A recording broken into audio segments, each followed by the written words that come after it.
नमस्कार प्रिय विद्यार्थियों। कल हम पाजीव कहानी का अध्ययन कर रहे थे और पाजीव कहानी में हमने देखा कि एक पाजीव जो है कहीं गुम हो जाती है और श्रीमती जी जो है वो कहती है कि मैंने तो यही है ना बक्से में रखी थी, लेकिन एक पाजीव नहीं मिल रही है। धीरे धीरे संवाद बढ़ता है, कथा आगे बढ़ती है और श्रीमती जी और आशु के पिता जो है वो नौकर के ऊपर अपना शक जाहिर करते हैं और नौकर से पूछताछ वो करते हैं। नौकर मना कर देता है कि नहीं, मैंने जो है पाजेब नहीं चुराई या मैंने नहीं देखी। आपस में उनका वार्तालाप होता है। वो कहती है कि नौकर बड़े छटे हुए होते हैं। यहाँ इस कहानी में इस जगह कि नौकर बड़े छटे हुए होते हैं। गरीब और निर्बल जो है उस गरीब और निर्बल की ईमानदारी के ऊपर भी संदेह प्रकट किया जाता है, जबकि गरीब जो है सच्चे मन के, अधिकतर सच्चे मन के होते हैं। धीरे धीरे बात आगे बढ़ती है। फिर लड़के के पिताजी कहते हैं, क्या आशु से पूछा, क्या आशु से पूछा। यहाँ हमने कहानी को कल छोड़ा था।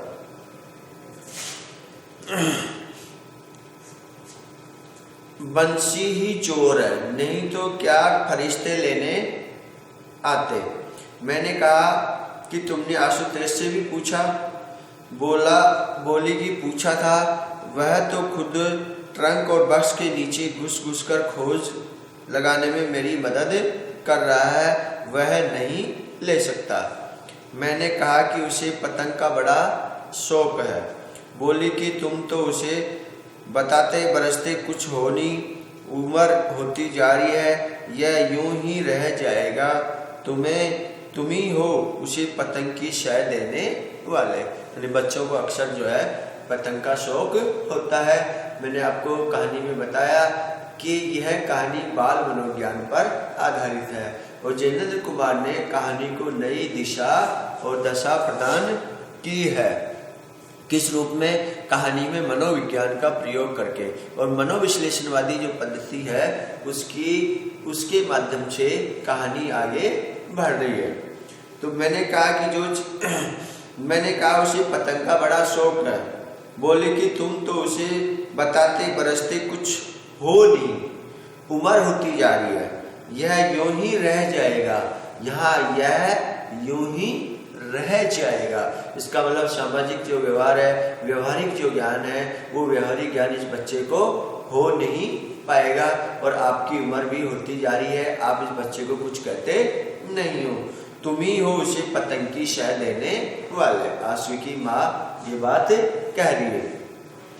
मैंने कहा कि जो कहीं पाजेब ही पड़ी मिल गई हो तो। बोली कि नहीं मिलती तो वह बता न देता। खैर, बातों बातों में मालूम हुआ कि उस शाम आशुतोष पतंग और एक डोर का पिन्ना नया लाया है। बातों ही बातों में आपस में श्रीमती और आशु के पिता बात कर रहे हैं, तो बातों ही बातों में पता चला कि आशु उस शाम को जो है एक नई पतंग और पिन्नों का डोर लाया है। श्रीमती ने कहा कि यह तुम ही हो जिसने पतंग की उसे इजाजत दी। बस सारे दिन पतंग, यह नहीं कि कभी उसे बिठाकर सबक की कोई बात पूछो। मैं सोचती हूँ एक दिन तोड़ ताड़ दूँ उसकी सब डोर और पतंग। हाँ, तो सारे वक्त वही धुन। यानी बच्चों के प्रति माँ बाप का जो दृष्टिकोण है, उस दृष्टिकोण को यहाँ जयेंद्र कुमार ने प्रकट किया है या प्रकाश डाला है कि छोटे बच्चों के प्रति माँ बाप का दृष्टिकोण क्या होता है, वो क्या सोचते हैं छोटे बच्चों के बारे में, उनकी मनोवैज्ञानिक जो सोच है वो क्या है, यहाँ ये जयेंद्र कुमार जी बता रहे हैं। मैंने कहा कि खैर छोड़ो, कल सवेरे पूछताछ करेंगे। सवेरे बुलाकर मैंने गंभीरता से उससे पूछा कि क्यों बेटा, एक पाजेब नहीं मिल रही, तुमने तो नहीं देखी। वह गुम हो गया, जैसे नाराज हो। उसने सिर हिलाया कि उसने नहीं ली, पर मुंह नहीं खोला। यहाँ बच्चे के मनोविज्ञान को हमारे को समझने की जरूरत है। जब बच्चे के ऊपर झूठा जो आरोप जो है, झूठा बच्चे से जब कोई बात की जा रही है तो बच्चा नाराजी वाली मुद्रा में आता है, और बाप से जो है, पिता से वह नाराज होता है कि मन ही मन में या मनोवैज्ञानिक रूप से वो नाराज होता है, लेकिन मुंह नहीं खोलता और गर्दन हिला करके मना कर देता है। मैंने कहा कि देखो बेटा, ली हो तो कोई बात नहीं, सच कह देना चाहिए। उसका मुंह और भी फूल आया और वह गुमसुम बैठा रहा। उसका मुंह और भी फूल आया, और भी फूल आया। तो यहाँ बच्चा आंतरिक रूप से, मनोवैज्ञानिक रूप से कितना अंदर से वो पीड़ित महसूस कर रहा है कि देखो मेरे पिता मेरे ऊपर ही जो है, इस बात को समझ रहा है बच्चा, तो उसका मुंह और ज्यादा फूलता है। ये मनोवैज्ञानिक विश्लेषण है यहाँ देवेंद्र कुमार का। उसका मुंह और भी फूल आया और वह गुमसुम बैठा रहा। मेरे मन में उस समय तरह तरह के सिद्धांत आए। मैंने स्थिर किया कि अपराध के प्रति करुणा ही होनी चाहिए, रोष का अधिकार नहीं है। प्रेम से ही अपराध वृत्ति को जीता जा सकता है, आतंक से उसे दबाना ठीक नहीं है।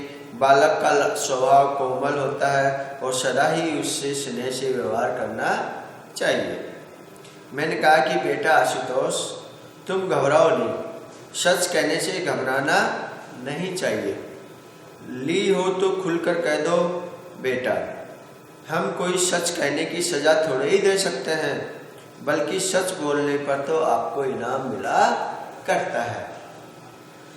यानी इन पंक्तियों के माध्यम से बच्चे के ऊपर जो है आरोप लगाया जा रहा है। बच्चा बेचारा गुमसुम बैठा है, अंदर ही अंदर वो कूद रहा है, अंदर ही अंदर वो दुखी हो रहा है। बच्चे को आदर्शवादी बातें बताई जा रही हैं, बच्चे को बताया जा रहा है कि सच बोलना जो है अच्छी बात होती है, और सच बोलने पर डांटते नहीं है, बल्कि सच बोलने पर इनाम दिया जाता है। इस तरीके से एक पिता जो है अपने बच्चे को जो है एक व्यवहारिक ज्ञान या एक शिक्षा दे रहे हैं कि बेटा अगर तुमने ली हो तो सच में बता दो।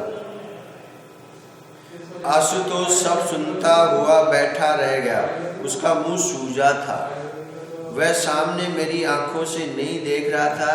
रह रहकर उसके माथे पर बल पड़ते थे, यानी उसके मनोमस्तिष्क में कितनी क्रोधाग्नि जल रही थी कि मेरे पिता मेरे ऊपर से इस तरह से मेरे से पूछताछ कर रहे हैं कि जैसे बाजी मैंने चुराई है। लेकिन वो मुंह हिलाता है, अंदर ही अंदर उसकी क्रोध बढ़ता जा रहा है। क्यों बेटे, तुमने ली तो नहीं? उसने सिर हिलाकर क्रोध से अस्थिर और तेज आवाज में कहा कि मैंने नहीं ली, नहीं ली, नहीं ली। यह कहकर वह रोने को आया, पर रोया नहीं, आंखों में आंसू रोक लिए। बच्चे का अंदर ही अंदर गुब्बार भर गया, फूल गया वो अंदर ही अंदर कि मेरे ऊपर जो है ना आरोप लगा रहे हैं। तो उसके पिता कह रहे हैं कि क्यों बेटे, तुमने ली तो नहीं? उसने सिर हिलाकर क्रोध से अस्थिर और तेज आवाज में कहा, मैंने नहीं ली, नहीं ली, नहीं ली। यह कहकर वह रोने को आया, पर रोया नहीं, आंखों में आंसू रोक लिए। जहाँ देखिएगा एक बच्चे का स्वभाव, एक बालक जो है 10-11 साल की उम्र का है, उसके अंदर कितना झूठ के प्रति जो है क्रोध भरता है, और उस मनोविज्ञान को हम नहीं समझते हैं। यानी बड़े लोग हमें सोचते हैं कि बालक जो है उसको कोई ज्ञान नहीं होता है, वो समझदार नहीं होता है। ये हमारे यहाँ पे भूल होती है कि हम बच्चों को ना समझते हैं, जबकि वो सब कुछ समझते हैं। यहाँ बच्चों के बाल मनोविज्ञान को समझने की हमारे बड़े लोगों को जरूरत है, और जयेंद्र कुमार ने इस कहानी में यही अभिव्यक्ति की है। उस वक्त मुझे प्रतीत हुआ उग्रता दोष का लक्षण है। उस वक्त मुझे प्रतीत हुआ कि उग्रता दोष का क्या है? लक्षण है। दोष का लक्षण है। यानी आशु के पिता को उस वक्त जब आशु इस तरह से क्रोध में भर करके बोलता है, रोने जैसी स्थिति में आता है, तब आशु के पिता महसूस करते हैं कि ये जो आशु की जो उग्रता है, ये जो क्रोध है, वो क्या है, दोष का लक्षण है। वो ये मानते हैं कि हाँ इसने ऐसा किया है, इसलिए इतनी तेज आवाज में यह बोल रहा है। तो उग्रता दोष का लक्षण होता है। यहाँ पर जो है आशु के पिता ये बात समझ रहे हैं, जिस तरीके से उसने उग्रता के रूप में बोला। मैंने कहा कि देखो बेटा, डरो नहीं, अच्छा जाओ ढूंढो, शायद कहीं पड़ी हुई वह पाजे मिल जाएगी तो हम तुम्हें इनाम देंगे। वह चला गया और दूसरे कमरे में जाकर पहले तो एक कोने में खड़ा हो गया। कुछ देर चुपचाप खड़े रहकर वह फिर यहाँ वहाँ पाजियों की तलाश में लग गया। श्रीमती आकर बोली कि आशु से तुमने पूछ लिया क्या ख्याल है? आशु से तुमने पूछ लिया क्या ख्याल है? मैंने कहा कि संदेह तो मुझे होता है, नौकर का काम तो यह है नहीं। श्रीमती ने कहा कि नहीं जी, आशु भला क्यों लेगा? मैं कुछ बोला नहीं। मेरा मन जाने कैसे गंभीर प्रेम के भाव से आशुतोष के प्रति उमड़ रहा था।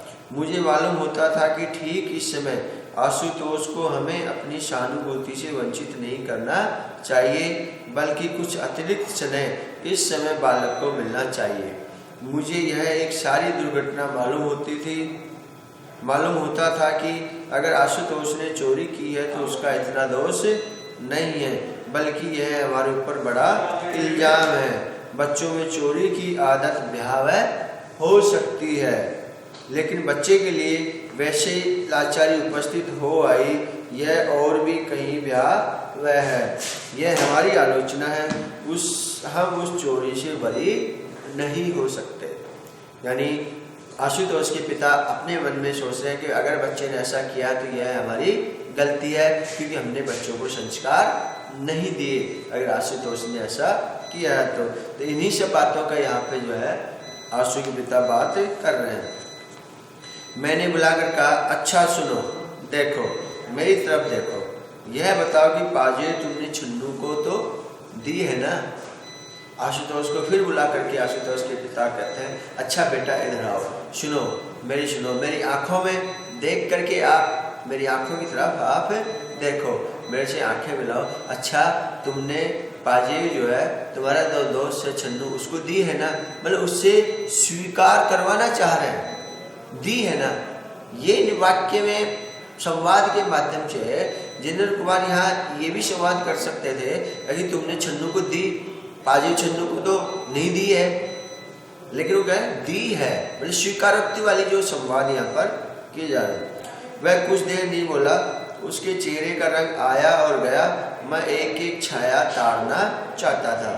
वह कुछ देर नहीं बोला, उसके चेहरे का रंग आया और गया, मैं एक एक छाया ताड़ना चाहता था। मैंने आश्वासन देते हुए कहा कि कोई बात नहीं, हाँ हाँ बोलो, डरो नहीं, ठीक बताओ बेटे, कैसा हमारा सच्चा बेटा है? मानो बड़ी कठिनाई के बाद उसने अपना सिर हिलाया। मैंने बहुत खुश होकर कहा कि दी है ना छन्नू को? यानी मैंने बहुत खुश होकर कहा, हाँ दी है ना छन्नू को? उसने सिर हिला दिया। अत्यंत सांत्वना के स्वर में स्नेहपूर्वक मैंने कहा कि मुंह से बोलो, छन्नू को दी है? उसने कहा हाँ। मैंने अत्यंत हर्ष के साथ दोनों बाहों में लेकर उसे उठा लिया, कहा कि ऐसे ही बोल दिया करते हैं अच्छे लड़के, आशु हमारा राजा बेटा है। गर्व के भाव से उसे गोद में लिए मैं उसकी माँ की तरफ गया, उल्लासपूर्वक बोला कि देखो हमारे बेटे ने सच कबूल किया है, पाजे उसने छन्नू को दी है। जबकि बालक अच्छी तरह से जानता है, मनी मन अंतर मन में जानता है कि मैंने पाजे छन्नू को नहीं दी है, लेकिन पिता के द्वारा इस तरह से कठोर रूप से पूछताछ करना या इस तरीके से इल्जाम लगाना, उस इल्जाम की भयावहता से वो जो है झूठ बोल देता है या हाँ भरता है। सुनकर माँ उसकी खुश हो आई, उन्होंने उसे चूमा, बहुत शाबाशी दी और उसकी बलैया लेने लगी। आशुतोष भी मुस्कुराया, अगरचे एक उदासी भी उसके चेहरे से दूर नहीं हुई थी। उसके बाद अलग ले जाकर मैंने उससे बड़े प्रेम से पूछा कि पाजेब छन्नू के पास है ना, जाओ मांग ला सकते हो उसे। आशुतोष मेरी ओर देखता हुआ बैठा रह गया। मैंने कहा कि जाओ बेटे ले आओ। उसने जवाब में मुंह नहीं खोला। उसको पता है कि मैंने छन्नू को पाजेब नहीं दी है। यहाँ बाल मनोविज्ञान की ऐसी मनोविश्लेषण जैनेन्द्र कुमार जी ने किया है। मैंने आग्रह किया तो वह बोला कि छन्नू के पास नहीं हुए तो वह कहाँ से देगा। मैंने कहा कि तो जिसको उसने दी होगी उसका नाम बता देगा। यानी उसने जवाब में मुंह नहीं खोला। यानी आशुतोष जो है, जाओ बेटा आप जाओ और छन्नू के पास जाकर के पाजेब ले आओ। उसके पिता उसको ये बात कहते हैं और छन्नू जवाब में कोई मुंह नहीं खोलता। मैंने आग्रह किया तो वह बोला, पिता आग्रह करते हैं तो वह बोला, छन्नू के पास नहीं हुई तो वह कहाँ से देगा। यहाँ जो है आशुतोष वो सत्य बोल रहा है। उसको मन के अंदर, उसके अंतर मन में पता है छन्नू को मैंने दी नहीं है पाजेब, तो कहाँ से देगा। लेकिन वो अपने माता पिता के प्रभाव में या उसके डरावने स्थिति में आकर के वो है हाँ भर लेता है। लेकिन उसकी अंतरात्मा इस चीज को नहीं मान रही है। क्यों नहीं माने कि सच्चाई यह है कि पाजेब उसने छन्नू को दे दी। सुनकर वह चुप हो गया। मेरे बार बार कहने पर वह यही कहता रहा कि पाजेब छन्नू के पास नहीं हुई तो वह देगा कहाँ से। तो उसको पता है छन्नू के पास पाजेब है ही नहीं, देगा कहाँ से। अंत में हार कर मैंने कहा कि वह कहीं तो होगी।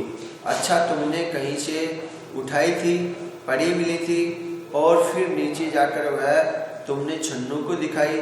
हाँ। फिर उसी ने कहा कि इसे बेचेंगे। हाँ। कहाँ बेचने को कहा? कहा मिठाई लाएंगे?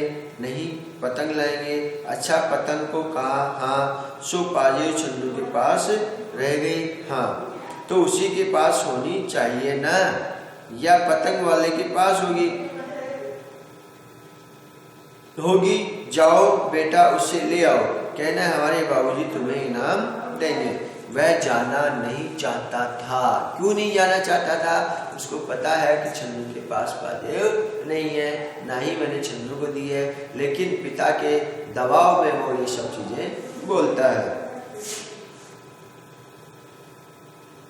उसी के पास होनी चाहिए या पतंग वाले के पास होगी। जाओ बेटा उससे ले आओ, कहना हमारे बाबूजी तुम्हें इनाम देंगे। वह जाना नहीं चाहता था। उसने फिर कहा छन्नू के पास नहीं हुई तो कहाँ से देगा। यानी बच्चा जो है बार बार जो है सच्चाई बोल रहा है। उसको पता है अंतर मन को छन्नू के पास पाजेब नहीं है। मुझे उसकी जिद बुरी मालूम हुई। मैंने कहा कि तो कहीं तुमने उसे गाड़ दिया है? क्या किया है? बोलते क्यों नहीं? वह मेरी ओर देखता रहा और कुछ नहीं बोला। मैंने कहा कि कुछ कहते क्यों नहीं? वह गुमसुम रह गया और नहीं बोला। मैंने टपट कर कहा कि जाओ जहाँ हो वहीं से पाजेब लेकर के आओ। जब वह अपनी जगह से नहीं उठा और नहीं गया तो मैंने उसे कान पकड़कर उठाया, कहा कि सुनते हो, जाओ पाजेब लेकर आओ, नहीं तो घर में तुम्हारा काम नहीं है। इस तरह उठाया जाकर वह उठ गया और कमरे से बाहर निकल गया। निकलकर बरामदे के कोने में रूठा मुंह बनाकर खड़ा रह गया। मुझे बड़ा क्षोभ हो रहा था। वह लड़का सच बोलकर अब किस बात से घबरा रहा है यह मैं कुछ समझ न सका। मैंने बाहर जाकर जरा धीरे से कहा, जाओ भाई जाकर छन्नू से कहते क्यों नहीं हो। पहले तो उसने कोई जवाब नहीं दिया और जब जवाब दिया तो बार बार कहने लगा छन्नू के पास नहीं हुई तो कहाँ से देगा। हम यहाँ बच्चों के मनोविज्ञान को कतई नहीं समझते। बच्चों की सरल जो हृदय है उस सरल हृदय को हम कतई नहीं समझ पा रहे और हम हमारी जो बातें हैं वो बच्चे के ऊपर थोपना चाह रहे हैं। इन्हीं सब बातों का उल्लेख जिनेंद्र कुमार जी ने यहाँ पे किया है। चलो धन्यवाद मित्रों, थैंक यू।